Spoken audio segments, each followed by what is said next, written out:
Palagi ko sa iyo sinasabi na ang bawat nangyayari ay may rason. Ang mga bagay na nangyari sa bawat isa sa atin noon, lahat yon itinakda para mapunta tayo sa araw na ngayon. Nahuhulog tahan-tahan, di na yata kaya pang... Itong mga sasabihin ko ngayon ay minsan mo lang marinig sa akin. Dahil kilala mo naman ako, hindi ako pala salita at hindi ako vocal sa nararamdaman ko. Kahit nga happy birthday, thank you, sorry, hirap akong sabihin. Nais ko sanang ika'y ayain sa panghabang buhay na pagmamahalan. Sa bawat araw na magdaan, ibigin kasi kung mahayaan mo na ayain. Nais ko sanang ika'y ayain sa panghabang buhay. Mahal, sorry kung umabot tayo sa ganito katagal bago magpakasal. Plinano ko na magkaroon tayo ng bahay bago tayo magpakasal, tapos magkaanak. Pero may ibang plano pala ang ama. Hindi bahay ang binigay niya, kundi tahanan. Tahanang magbubuklod lalo sa ating dalawa, at yun ay si Millie.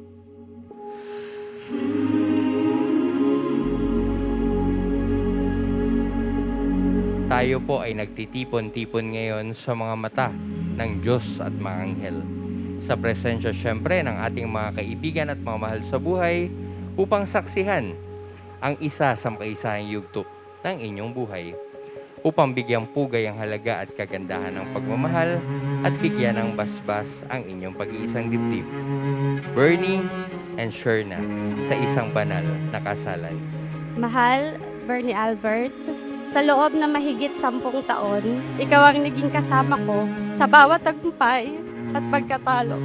Kayong dalawa ang pinakarason kung bakit hindi ako sumuko, kung bakit hindi ako bumitaw, at kung bakit nagkaroon ng direksyon ang buhay ko.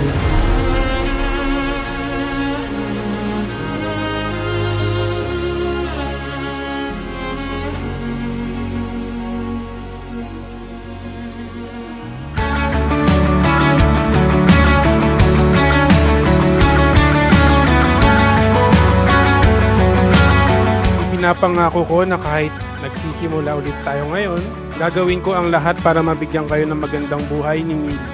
Hindi man ganun karami ang pera, ngunit buo at nagmamahalan ang pamilya. Mga narap lang habang Love you na. Salamat sa suporta, ma. Sige. Tama na. Alam mo na yun. Alam ko na, shortcut. Salamat, pa and pa, sa pagmamahal, sa pagsasakripisyo. Mahal na mahal ko po kayo. oras at pag-ibig mo, mas pipiliin. Sa bawat luha at halakak, sa'yo ko nakita ang hulugan ng tunay na pag-ibig. Yung nananatili kahit mahirap, yung pipiliin ka araw-araw kahit may dahilan para sumuko. Ilalim ng bituin, habang ako'y nakatingin sa'yo, wala na akong ibang mahihiling. Saksi ang langit sa atin. Mamahalin at aalagaan ko kayo sa paraang alam ko. Papalakihin natin si Millie at ang mga magiging anak pa natin na mabuting tao at sinasabuhay ang aral lang doon. Kung bakit tayo pinag-isa. Ngayon sa harap ng ating mga mahal sa buhay at sa harap ng Diyos, ipinapangako ko na kung gaano kita minahal noon, ay doble kong ibibigay ngayon at sa mga susunod pang taon. Mamahalin kita, Sherna Celon Colanza, kahit na sa panahong nag-iinarte ka. Hahabaan ko pa ang pasensya ko. Ibibigay ko sa iyo ang sahod ko para hindi ko maitaya. Dahil simula ngayon, kayong dalawa na ang tatayaan ko. Halika't sumayaw sa ilalim ng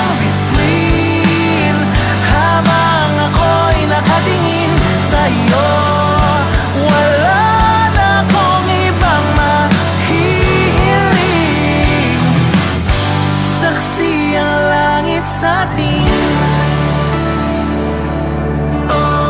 Ang buhay ay isang sugal at hindi ako nagsisisi na ikaw ang tinayaan ko. Dahil sa lahat ng sugal na ginawa at nilaro ko, ikaw ang sugal na hindi pinagsisisiyang pasukin. Ikaw ang sugal na kailanman hindi ako natalo. Padabaon ta ka, Sherna Selon Colanza. Saksi ang langit sa atin. Saksi ang langit. Salamat sa mahigit isang dekada ng pagmamahal. Salamat sa pagtitiis, sa pag-unawa, at sa walang sawang pag-aalaga. Siyempre, mahal na mahal kita. Mahal, we are forever. Hindi ko magawang oras sa paligid ko, pati itong mundo'y tumitigil habang ako'y nasa tabi mo.